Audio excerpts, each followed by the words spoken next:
وحدہ لا شریک کے لیے ہیں، جو خالق کون و مکان، جس نے ایک لفظ کن کے ذریعے سے اس پوری کائنات کو خلق فرمایا،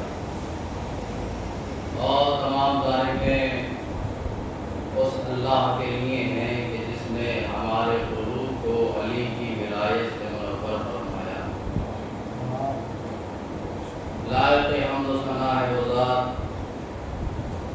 کہ جس نے ہمارے دلوں میں آل محمد کی محبت کو پیدا کیا، اس لیے کہ یہ محبت بہت پاک و پاکیزہ ہے۔ یہ محبت ان افراد کی ہے کہ جن کے شان میں آیت تطہیر کا نزول ہوا، جن کی طہارت کی ذمہ داری خود اللہ نے لی، جنہیں اللہ نے مطہر بنا کے دنیا میں بھیجا۔ سورہ احزاب انہی کی طہارت کا کلمہ پڑھ رہا، پورا قرآن انہی کا تو قصیدہ پڑھ رہا، اور ہم محبان اہل بیت بھی آئے تطہیر کے ذیل میں ہماری کوشش یہی ہوتی ہے کہ کہیں چادر تطہیر کا ایک گوشہ ہمارے ہاتھ آ جائے، ہمیں بھی چادر تطہیر کی خوشبو سونگنے کو مل جائے۔ تو یاد رکھیے گا، چادر تطہیر کی خوشبو کو ہی سونگ سکتا ہے کہ جہاں روح پاکیزہ ہو، جہاں دل پاکیزہ ہو، اس لیے کہ پاکیزہ محبت پاکیزہ دل میں سماتی ہے۔ جس دلوں میں آل محمد کی محبت آ ہی نہیں سکتی، اسی لیے نبی نے فرمایا یا علی لا یحبک الا من طاہر الولادہ ولا یبغضک الا من خبیث الولادہ۔ علی تجھ سے محبت وہی کرے گا جس کی ولادت میں طہارت ہوگی، اور علی تجھ سے بغض وہی رکھے گا کہ جہاں ولادت میں خباثت ہو۔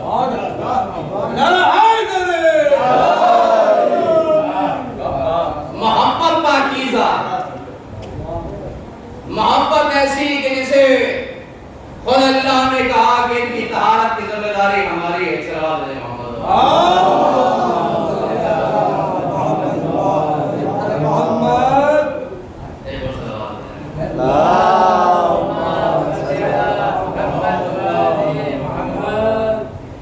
تو اگر چادر تطہیر کا ایک گوشہ تھامنا ہے، چادر تطہیر کی خوشبو سونگنا ہے، تو جتنی بھی برائیاں ہیں، جتنی بھی ادناس ہیں، جتنی بھی گندگیاں ہیں، ان سب سے دور رہنا ہوگا۔ چاہے چغلخوری ہو، غیبت ہو، سود خوری ہو، دنیا کی کوئی سی بھی نجاست ہو، ہر نجاست سے پاک بننا پڑے گا، اس لیے کہ محبت پاکیزہ ہے۔ اور ذمہ دار کون ہے؟ وہ اللہ ہے کہ جس کی طاقت سب پر حاوی ہے، جو علی کل شیء قدیر ہے۔ اس کی طاقت کا اندازہ یہاں سے لگائیے کہ اگر دنیا سب سے بڑا ظالم بھی اپنے ظلم کو معراج کی بلندی میں پہنچا کر بندے خدا کو ایک چاہ میں ڈلوا دے اور شیرنی بھی اس کے ساتھ ڈلوا دے تاکہ وہ شیرنی اس بندے خدا کو ختم کر دے، تو ظالم اپنے ظلم میں ناکام ہو جاتا ہے، لیکن اللہ اسے حیات بخشتا ہے۔ دانیال بھی زندہ رہتے ہیں، شیرنی بھی زندہ رہتی ہے۔ بھائی بابد نصر نے ظالم بادشاہ گزرا ہے، بہت بڑا ظالم بادشاہ، جس نے بنی اسرائیل کا خاتمہ کیا ہے، فرد فرد کو چن چن کے مارا بنی اسرائیل کے۔ بابد نصر نے حضرت دانیال علیہ السلام کو ایک چاہ میں اس نے ڈلوا دیا، اور ساتھ میں شیرنی، کھانے کا بھی کوئی انتظام نہیں، لیکن وہ تو ایسا رازق ہے کہ اس نے شیرنی کے رزق کا بھی انتظام کیا، حضرت دانیال کے رزق کا بھی انتظام کیا۔ دونے کو یہ رزق کا انتظام اس طرح سے ہوا کہ شیرنی مٹی کھاتی تھی، دانیال اس کا دودھ پیا کرتے ہیں۔ سلام محمد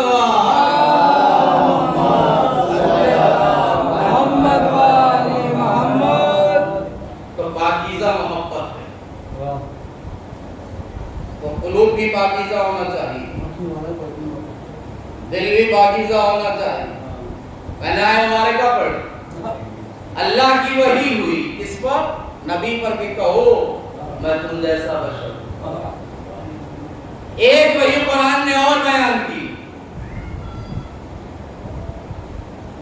وہ کس پر نازل ہوئی؟ ایک جانور پر، شہد کی مکھی پر۔ پورا سورہ ہے شہد کی مکھی کے نام کا، قرآن مجید کا 16واں سورہ، سورہ نحل۔ نحل یعنی شہد کی مکھی۔ دیکھیے جو عام مکھیاں ہوتی ہیں ان سے سب پریشان رہتے ہیں، لیکن اللہ کی کوئی چیز عبث نہیں ہے۔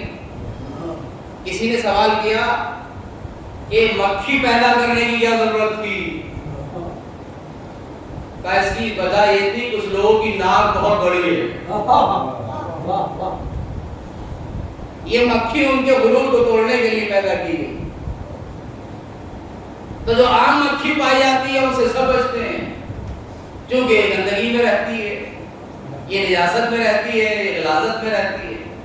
لیکن جس مکھی کے اوپر وحی اللہ نے کی، جس کے نام کا سورہ قرآن مجید میں ہے، وہ عام مکھی نہیں ہے، عام جانور نہیں ہے، اس لیے کہ اور جانور وہ ہیں جن کا کوئی امام نہیں ہے، لیکن شہد کی مکھی وہ ہے کہ جس کا امام ہوتا ہے۔ وہ لاوارث ہوتے ہیں جن کا کوئی امام نہیں ہوتا۔ شہد کی مکھی کا تذکرہ اللہ نے اس لیے کیا کہ وہ امام والی ہے، اور جو امام والا ہوتا ہے وہ پاکیزہ جگہ پر بیٹھتا ہے، وہ طہارت کی جگہ پر بیٹھتا ہے۔ آپ دیکھیں یہ مکھی جو گھر میں پائی جاتی کہیں بیٹھ جاتی، لیکن شہد کی مکھی، کیا کسی نے نجاست کی جگہ پر شہد کی مکھی کو بیٹھے ہوئے دیکھا؟ اگر نہیں غور کیا تو اب غور کر لینا، اس لیے کہ وہ امام والی ہے، وہ لاوارث نہیں ہے، ان کا وارث ہے، لہذا جب بیٹھتی ہے تو طہارت کے مقام پر بیٹھتی ہے، جب بیٹھے گی تو گلستان میں، جب بیٹھے گی تو چمن میں، جب بیٹھے گی تو پھول کے اوپر بیٹھے گی، جب بیٹھے گی تو پاکیزہ مقام پر بیٹھے گی۔ بھائی انسانوں کو شہد کی مکھی سے درس لینا چاہیے، خاص کر ہم بھی ایمان والے ہیں، ہمیں بھی شہد کی مکھی سے درس لینا چاہیے۔ شہد کی مکھی امام والی ہے تو کبھی نجاست کی جگہ پر نہیں بیٹھتے، شہد کی مکھی نجاست کے مقام پر نہیں بیٹھتی، لیکن آپ دیکھیے ہم جب بیٹھتے ہیں تو کہاں بیٹھتے ہیں؟ وہ آپ جانتے ہیں، میں نام نہیں لوں گا، کہاں بیٹھتے ہیں؟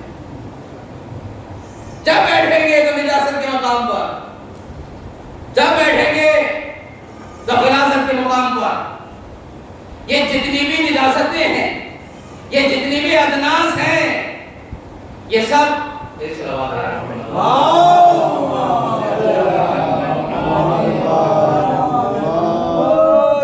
جتنی بھی نجاستیں ہیں یہ سب اس سے دور کرتی ہیں، امام سے دور کرتی ہیں، اس لیے کہ جو امام والا ہوتا ہے وہ پاکیزہ مقام پر بیٹھتا ہے، پاکیزہ جگہ پر بیٹھتا ہے۔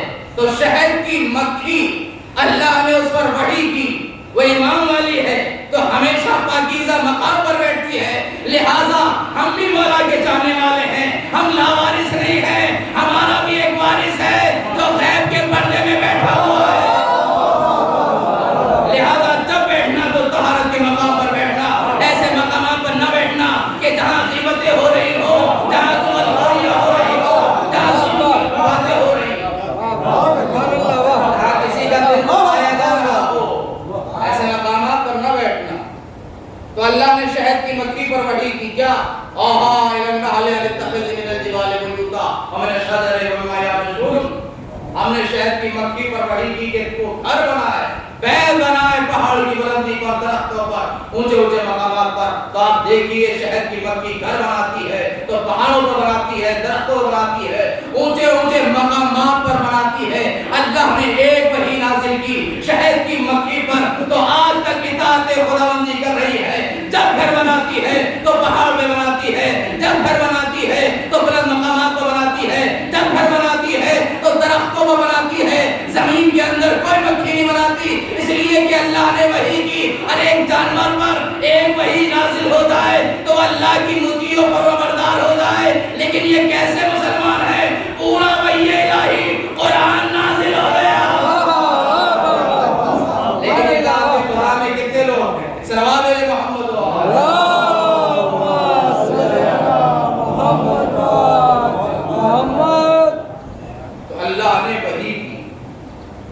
پر شہد کی مکھی پر. تو شہد کی مکھی کون ہے؟ وہ امامت والی ہے. آپ بھی امامت والے. آپ نے امامت کو کیوں چنا؟ کیونکہ مسلمانوں کے 73 فرقے ہیں. ایک فرقہ ہے کہ جو امامیہ کہلاتا ہے, باقی فرقے امامیہ نہیں ہیں. وجہ کیا ہے؟ ہم نے امامت کا دامن کیوں تھاما؟ چونکہ ہم نے قرآن کو اہل بیت سے لیا, ہم نے قرآن کو وارث قرآن سے لیا, ہم نے قرآن کو مولم قرآن سے لیا.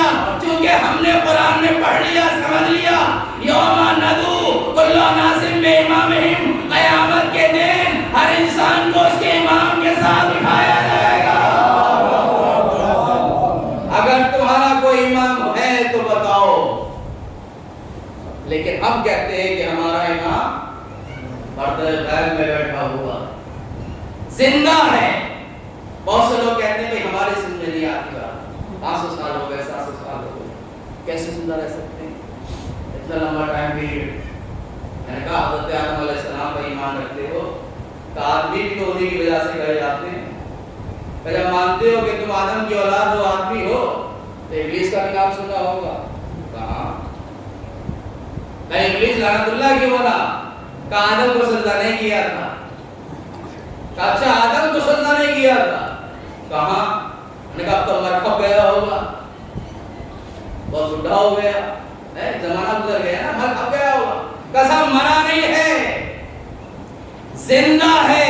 میں نے کہا بڑے تعجب کی بات ہے, جو لعنت اللہ ہے اس کی حیات کے قائل ہو علیہ السلام ہے.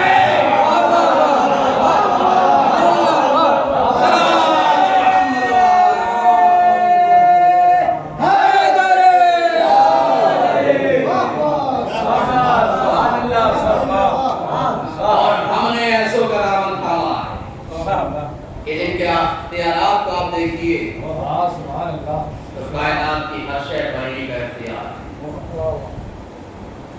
اللہ نے کیا کہا اپنے حبیب سے؟ قل, اے میرے حبیب کہہ دو, انما انا بشر مثلکم, میں بھی تم جیسا بشر ہوں, میں بھی تم جیسا انسان ہوں. یوحا الیہ, مجھ پر اللہ کی وحی کا نزول ہوتا. اب لوگوں نے کہا کہ کیا کریں, قرآن کہہ رہا ہے, نبی نے خود اپنی زبان سے کہا میں تم جیسا, لہذا ہماری ذمہ داری ہے کہ ہم کہیں کہ نبی ہم جیسا. تبھی تو لوگوں نے کہا, مسلمانوں نے کہا کہ نبی تو ہم جیسا ہے.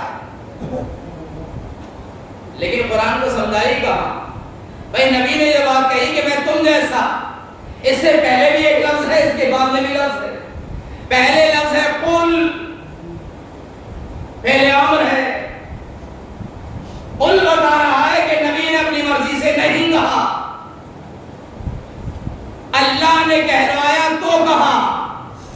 جب اوپر سے آرڈر آیا, جب اوپر سے فرمان آیا تو اطاعت لازم تھی, کہنا ضروری تھا.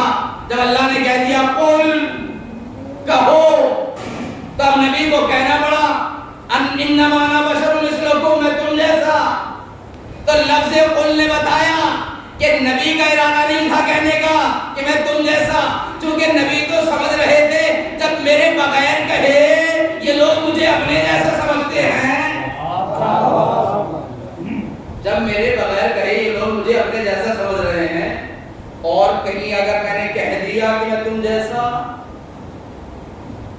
تو معاملہ یہ خراب ہو جائے گا. تو اپنی مرضی سے نہیں کہا, اللہ نے کہلوایا تو کہا. اچھا ہم مان لیتے ہیں اللہ نے کہلوایا, کہو نبی کہ میں تم جیسا, اور آپ نے مان لیا. تو آپ مجھے بتائیے نبی تم جیسے ہیں, نبی کے ہاتھوں پر سنگریزے آئے تو کلمہ پڑھا, گفتگو کی, آپ ہاتھوں پر سنگریزہ لے کر کلمہ پڑھواؤ. اگر نبی تم جیسے ہیں تو نبی نے چاند کے 2 ٹکڑے کیے, آپ 2 ٹکڑے کر کے دکھا دو. اگر نبی تم جیسے ہیں تو نبی نے سورج کو پلٹایا, آپ بھی پلٹا کے دکھا دے. اگر نبی آپ جیسے ہیں کہ نبی کے اشارے پر درخت چل کے آیا, آپ بھی ان جیسے ہیں تو بلا کے دکھائیے. اگر آپ بھی نبی جیسے ہیں تو نبی کے دروازے پر در رسالت پر ستارہ آیا, آپ بھی بلا کے دکھائیں. اب سب خاموش, اب کوئی نہیں بولتا. معاملہ یہ نہیں ہے نبی نے اپنی مرضی سے کہا کا, اللہ نے کہلوایا, اس کی وجہ تھی. اس لیے کہ اللہ نے دیکھا لوگ جس کی عبادت کرتے ہیں, جس چیز کی پوجا کرتے ہیں, وہ سب تو اس کے مطیع و فرمانبردار ہیں. لوگ سورج کو پوجتے ہیں, ستاروں کو پوجتے ہیں, پتھروں کو پوجتے ہیں. پتھر اس کے ہاتھ پہ آتا ہے تو کلمہ پڑھتا ہے. لوگ ستاروں کو پوجتے ہیں, ستارہ اس کے دروازے پر چلا آتا ہے. لوگ چاند کو پوجتے ہیں تو چاند اس کے اشارے پر اس پر تسلیم ہو جاتا ہے. لوگ چاند کی پوجا کرتے ہیں تو چاند اس کا تابع ہے.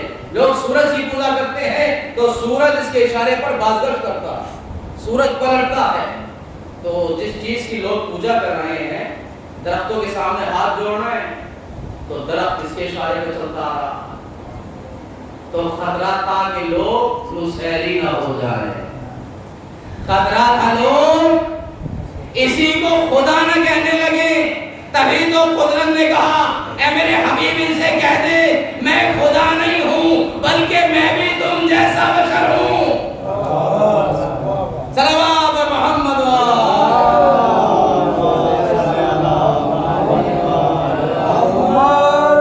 اور نبی نے کہہ دیا کہ میں تم جیسا بشر ہوں. لیکن بعض لوگ اسی غلط فہمی میں رہے کہ نبی کا مقصد یہ ہے کہ وہ بھی ہم جیسے. بھئی نبی تمہارے جیسے کیسا ہو سکتا ہے؟ اس لیے کہ تمہارا قول ہے, لیکن نبی کا قول, اس کا مقام, اس کا مرتبہ الگ ہے. تمہارے عمل کی کوئی حیثیت نہیں, لیکن نبی کے عمل کی حیثیت ہوتی ہے. تمہارا قول کہلاتا ہے, نبی کا قول دین کہلاتا ہے. تمہارا عمل کہلاتا ہے, نبی کا عمل شریعت کہلاتا ہے. بھئی تینوں شریعت ہے کیا؟ جو نبی نے قول دیا, جو نبی نے کہا وہ دین کہلایا, اور جو نبی نے انجام دیا وہ شریعت کہلائی. یہی تینوں شریعت ہے, اس کے علاوہ کچھ بھی نہیں. 2 ہی چیزیں ہیں, ایک قول رسول, ایک فعل رسول. قول رسول دین کہلایا, فعل رسول شریعت کہلائی.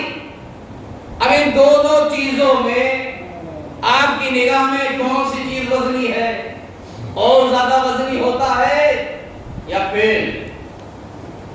عمل میں وزن ہوتا ہے یا قول میں وزن ہوتا ہے؟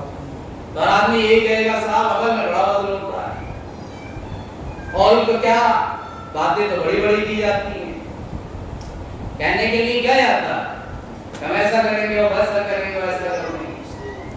مولائے تو سب بنتے ہیں, کہنے میں کیا جاتا ہے, لیکن معاملہ عمل کا آتا ہے تو پھر پرکھا جاتا ہے کہ ہارون مکی کون ہے اور دعوے دار کون ہے. جو دعوے دار تھے حکم امامت کے بعد ہی پہلو میں بیٹھے رہے, لیکن جو سچا تھا امام کا حکم پایا فوراً تنور میں کود گیا. تو قول کی اہمیت نہیں, عمل کی اہمیت. لیکن نبی کا قول ہمارے قول کی طرح نہیں ہوتا.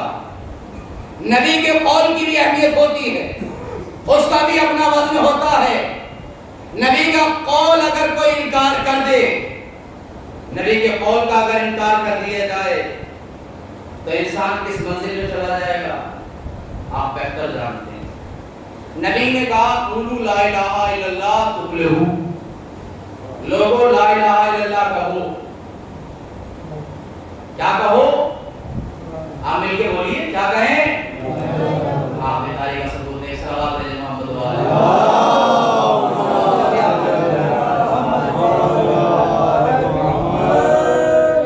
لا الہ الا اللہ کہو، یہ نبی کا قول. اب ایک شخص کھڑا ہو گیا، اس نے کہا کہ میں نبی کا قول نہیں مانوں گا، میں اللہ کو ایک نہیں مانوں گا. کہا مجھے بتائیے وہ کون کہلائے گا؟ کافر. نبی نے کہا میں اللہ کا رسول ہوں. کہا محمد رسول اللہ. اس نے انکار کر دیا، میں آپ کو اللہ کا رسول نہیں مانتا، میں محمد رسول اللہ نہیں کہوں گا. تو کیا ہوا؟ کافر. نبی نے کہا نماز واجب. اس نے کہا کہ میں نہیں مانتا نماز واجب ہے. تو کون کہلائے؟ کافر. نبی نے کہا ارکان حج کا وجہ لانا استطاعت کے بعد واجب. اس نے انکار کیا کہ حج واجب نہیں. تو معلوم یہ ہوا قول رسالت کے انکار کا نام ہے کفر. قول رسالت کے انکار کا نام ہے کفر. اب دوسری منزل عمل کی. نبی نے نماز پڑھی، اس نے قول کا انکار تو نہیں کیا کہ نماز واجب نہیں ہے، اس نے مانا کہ نماز واجب ہے، لیکن اس نے کہا کہ میں نماز نہیں پڑھوں گا. تو پھر فتویٰ لگائیں گے آپ کیا کہیں گے؟ تارک الصلاۃ. حج کو واجب مانا لیکن نبی کے ساتھ حج نہیں کیا، کیا کہلایا؟ تارک الحج. روزے کے وجوب کا انکار نہیں کیا لیکن روزہ نہیں رکھا، کیا کہلایا؟ تارک الصوم. تو دو چیزیں، ایک قول رسالت، ایک عمل رسالت. قول رسالت کے انکار کا نام کفر اور عمل رسالت کے انکار کا نام تارک. اب چاہے وہ تارک الصلاۃ ہو، تارک الصوم ہو، تارک الحج ہو، تارک الزکات ہو، تو نبی کا قول اور فعل اگر سمجھ لیا تو مکمل اسلام سمجھ میں آ جائے گا. اس لیے کہ اللہ کے نبی نے ایک مقام پر تینوں شریعت کو اکٹھا کر دیا، قول اور فعل کو جمع کر دیا، علی کو اٹھا کے دکھایا، زبان سے کہا من تم کو مولا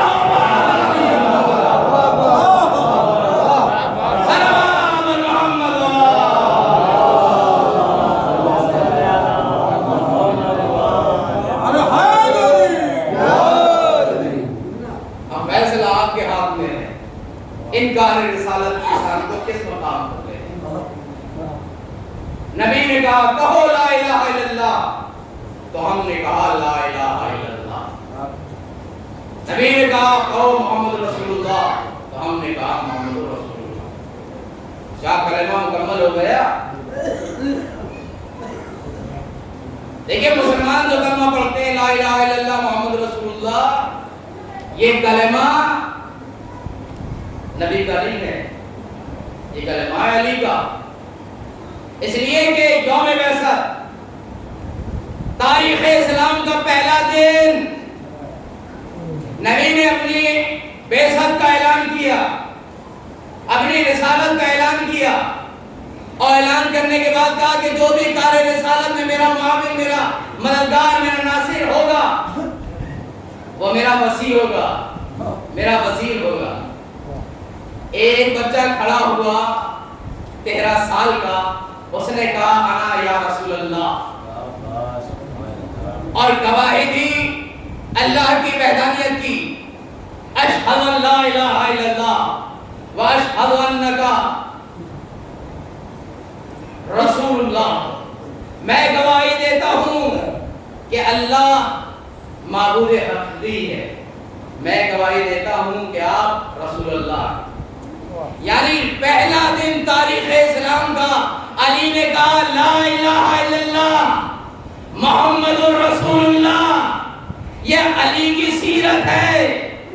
سب سے پہلے جس نے کلمہ پڑھا وہ علی نے پڑھا. سب سے پہلے لفظ جس زبان سے جاری ہوئی وہ علی کی زبان تھی کہ جس وقت جاری ہوا لا الہ الا اللہ محمد رسول اللہ، نبی نے کیا وعدہ کیا کہ جو بھی میری نصرت کا وعدہ کرے گا وہ میرا وصی ہوگا. جیسے ہی علی نے نصرت کا وعدہ کیا برجستہ نبی نے کہا وَأَشْهَدُ أَنَّكَ وَصِيُّ رَسُولِ اللَّهِ، یعنی نبی نے کہہ کر بتایا میں گواہی دیتا ہوں اے علی تو وصی رسول ہے. یعنی ہم جو کہتے ہیں ولی اللہ وصی رسول اللہ، یہ نبی کی سیرت ہے. مسلمان جس کلمے کو پڑھتا ہے وہ علی کی سنت ہے، ہم جس کلمے کو پڑھتے ہیں وہ نبی کی سنت ہے. صلوات محمد.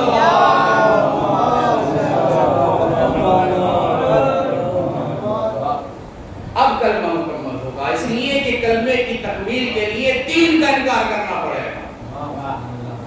اگر آپ نے 3 کا انکار کر دیا تو آپ کا کلمہ مکمل. 3 چیزیں کیا؟ شرک، دوسرے کفر، تیسرے نفاق. 3 کا انکار کرنا ہے اور 3 کا اقرار کرنا ہے، تب آپ کا کلمہ مکمل ہوگا. اللہ کا کوئی شریک نہیں ہے، اس کی وحدانیت کا، اس کی توحید کا اقرار کرنا ہے. اسی لیے قرآن مجید میں سورہ توحید موجود ہے جو ہر نماز سے پڑھا جاتا ہے. سورہ توحید کیا ہے؟ سورہ توحید شرک کے انکار کا نام ہے سورہ توحید. لم یلد ولم یولد ولم یکن لہ کفوا احد، نہ اللہ کسی کا بیٹا ہے نہ اس کا کوئی بیٹا ہے. اللہ کا کوئی ساتھی سنگاتی نہیں ہے، اللہ کا کوئی کوف نہیں ہے، اللہ کا کوئی ہمسر نہیں ہے، اللہ کا کوئی شریک نہیں ہے. یعنی اگر شرک سے محفوظ رہنا ہے تو لا الہ الا اللہ کہنا ہوگا.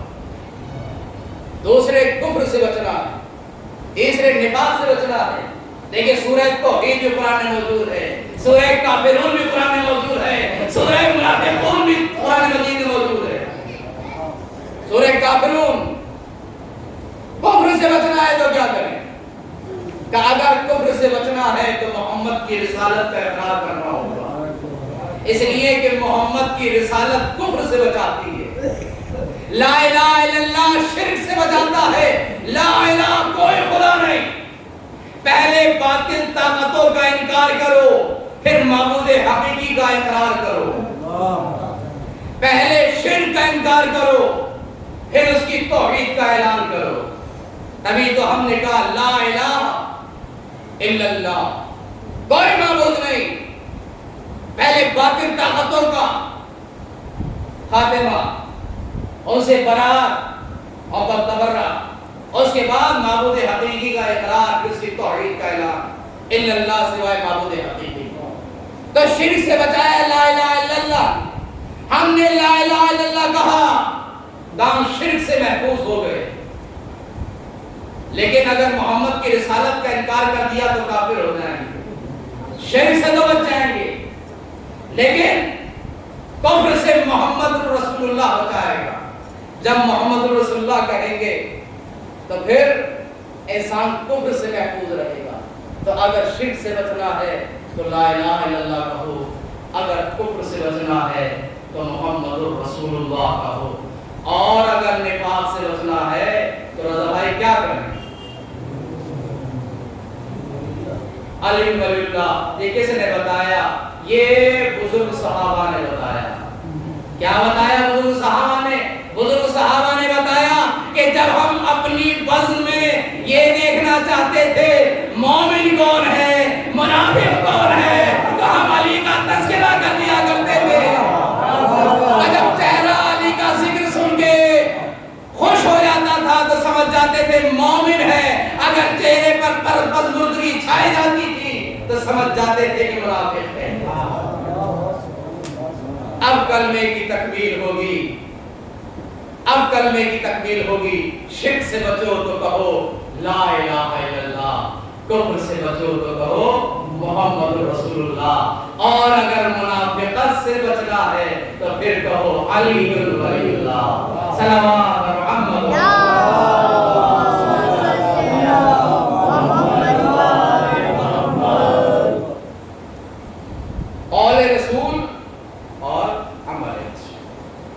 یہی دو چیزیں اگر یہ سمجھ میں آ گیا تو پورا کا پورا اسلام سمجھ میں آ جائے. لیکن غلطی یہی ہوئی کہ سمجھ اپنے جیسا لیا. بشر ضرور تھے, بشر اس لیے کہلائے کیونکہ بشریت کے تقاضوں کو پورا ہونا تھا کہ بشر کی ہدایت کے لیے جو آئے وہ بشر کی شکل میں آئے. لہذا بشریت کے تقاضے تھے تو بشر بن کے آئے, بلکہ حقیقت میں کیا تھے؟ وہ نوری تھے. ہم خاک کے پیکر ہیں, وہ نور کے پیکر ہیں. تبھی تو آل محمد نے فرمایا ہمارا اور اپنا آپس میں کبھی تقابل نہ کرنا, اس لیے کہ تم مکمل مجبور ہو, ہم مکمل مختار ہیں. تم زمانے کے محتاج ہو, ہم صاحب الزمان ہیں. تم وقت کے محتاج ہو, وقت ہمارا محتاج ہے. تم ایک وقت میں ایک جگہ نظر آتے ہو, ہم ایک وقت میں 40 مقام پر نظر آتے ہیں. یہ اپنی جملہ کہاں پورا ہوا؟ تم ایک وقت میں ایک جگہ نظر آتے ہو, ہم ایک وقت میں 40 مقام پر نظر آتے ہیں. اور 40 مقام پر تو اس لیے نظر آئے کہ 40 نے بلایا تھا. اگر 40,000 بلاتے تو 40,000 جگہ نظر آتے ہیں.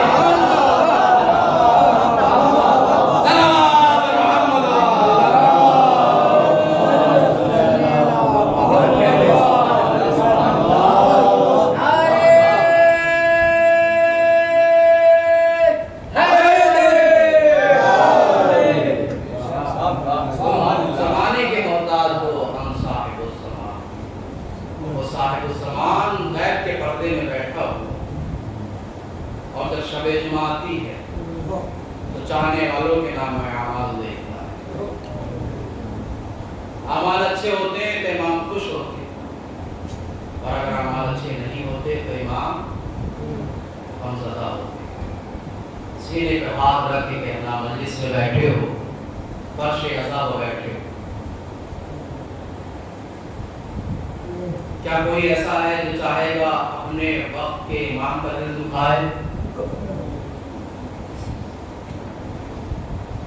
ہمارا کوئی عمل ایسا نہیں ہونا چاہیے کہ امام ہماری وجہ سے غمزدہ ہو. ہمارا کوئی ایسا فعل نہیں ہونا چاہیے کہ امام ہماری وجہ سے مغموم ہو, اس لیے کہ اس کے رونے کے لیے تو اس کے جد امجد کربلا والوں کا غم ہی بہت زیادہ ہے. لہذا ہمیں کوئی ایسا عمل نہیں کرنا چاہیے. ہر برائی, ہر گندگی, سماج کی ہر غلاظت, ہر عیب سے دور رہنا چاہیے. اس لیے کہ ہم اپنی زندگی کے تقاضوں کو پورا کرنے کے لیے, بچہ جب سے پیدا ہوتا ہے اور جب تک زندگی گزارتا ہے, ساری تکو, ساری محنت, ساری کاوش, ساری گردش اس کی جسم کے لیے ہوتی ہے کہ جسم کی آسائش کے لیے وہ انتظامات کرتا ہے. غذا جسم کے لیے, کپڑا جسم کے لیے, مکان جسم کے لیے, وہ جو کچھ کرتا ہے, عزت حاصل کرتا ہے, اس فانی دنیا کے لیے وہ اکٹھا کرتا ہے. اس دنیا کے لیے وہ اکٹھا تو کر رہا ہے, لیکن اسے یہ بھی معلوم نہیں ہے کہ کل تک وہ زندہ رہے گا یا نہیں رہے گا. لیکن جو حیات جاویدانی ہے, تو زندگی آخرت کی زندگی ہے, تو زندگی پائیدار ہے. ہمیں اس کے لیے بھی آمادہ رہنا چاہیے, ہمیں اس کا بھی انتظام کرنا چاہیے.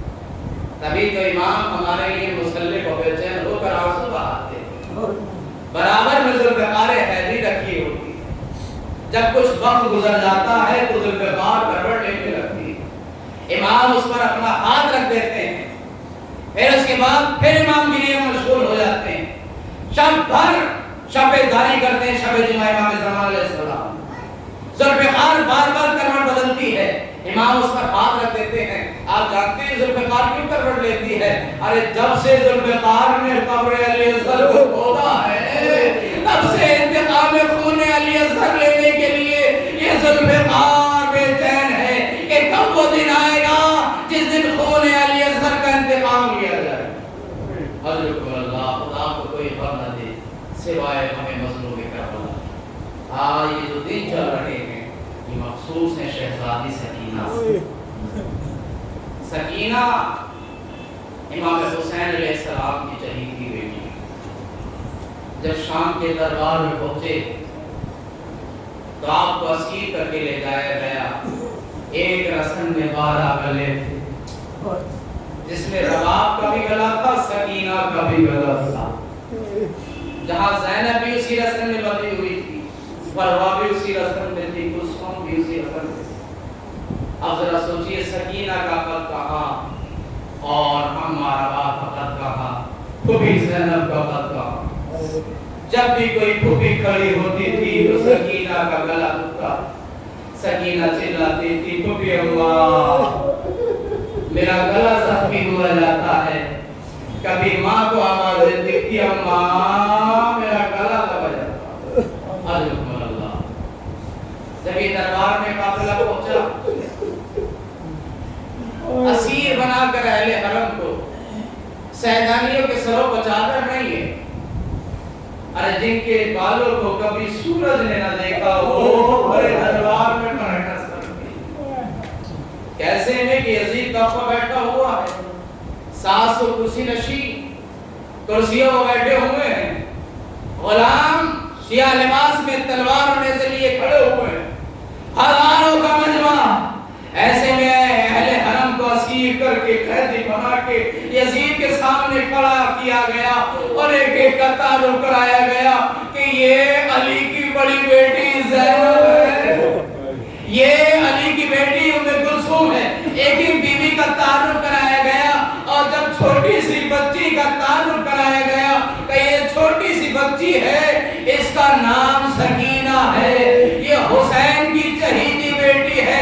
جیسے ہی یزید نے سکینہ کا نام سنا کہ یہ حسین کی بیٹی ہے تو فوراً اس کا انداز بدل گیا۔ ارے ذرا سوچئے تو یزید کے سامنے حسین کی بیٹی کا نام لیا گیا ہے، ارے پورا معرکہ کربلا جس کی وجہ سے ہوا اس کی بیٹی سامنے کھڑی ہوئی ہے۔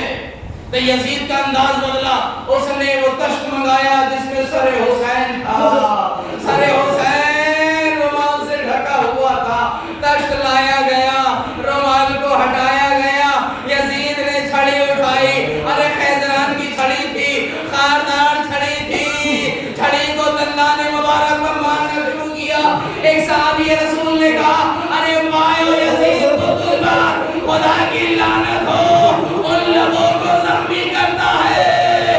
ارے جن لوگوں کا بوسہ رسول دیا کرتے تھے، ارے جن لوگوں کا بوسہ رسول اللہ لیا کرتے تھے تو ان لوگوں کو زخمی کرتا ہے۔ آزاداروں، اس کے بعد یزید کہتا ہے سکینہ ارے پہچانتی ہو یہ سر کس کا ہے؟ حضرت اللہ ذرا سوچئے تو کیا کسی یتیم بچی کے سامنے اس کے باپ کا کٹا ہوا سر رکھ کر اس کے دل کو دکھایا جاتا ہے؟ سکینہ نے کہا یہ میرے بابا کا سر ہے۔ کہا بابا کا سر لینا چاہتی ہو؟ کہا مجھے میرے بابا کا سر چاہیے۔ کہا یہ ایسے نہیں ملے گا، پہلے تمہاری محبت کا امتحان ہوگا۔ ہم نے سنا ہے کہ تمہارا بابا تم سے بڑی محبت کرتا تھا۔ کہا میرا بابا مجھ سے بڑی محبت کرتا تھا۔ یزید کہتا ہے ہم تمہاری محبت کا امتحان لیں گے، تمہاری محبت کو سچا اس وقت جانیں گے۔ سکینہ تم بلاؤ، سر حسین تمہاری آغوش میں آ جائے۔ سکینہ نے شام غریبہ کا جلا ہوا دامن پہنایا، بابا ہماری محبت کا امتحان ہو رہا ہے۔ سر حسین درد سے بلند ہوا، آغوش سکینہ میں آ گیا۔ اے سکینہ اعلان تو نے بلایا۔